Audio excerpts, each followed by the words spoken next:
प्रथम आपल्याला क्रोम ब्राउझरमध्ये जायचं आहे आणि यावर आधार व्हॅलिडिटी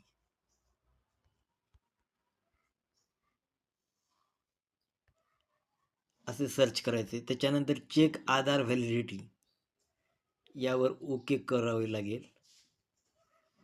ही सविस्तर प्रक्रिया आहे. त्यानंतर ही कंटिन्यू इन वेब याला आपल्याला ओके. त्यानंतर इथे आपल्याला कोणताही एक आधार नंबर टाकायचा.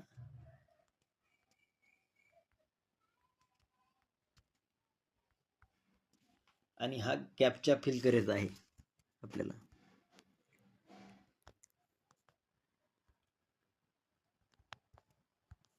आणि प्रोसीड याला जर क्लिक केलं तर आपल्याला या आधार नंबरला जो मोबाईल क्रमांक आहे याचे शेवटचे 3 अंक 077 539077 हा असे दाखविल. यानुसार आपल्याला कळेल की आधार क्रमांकाला मोबाईल क्रमांक कोणता लिंक आहे.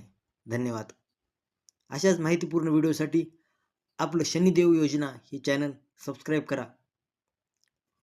धन्यवाद.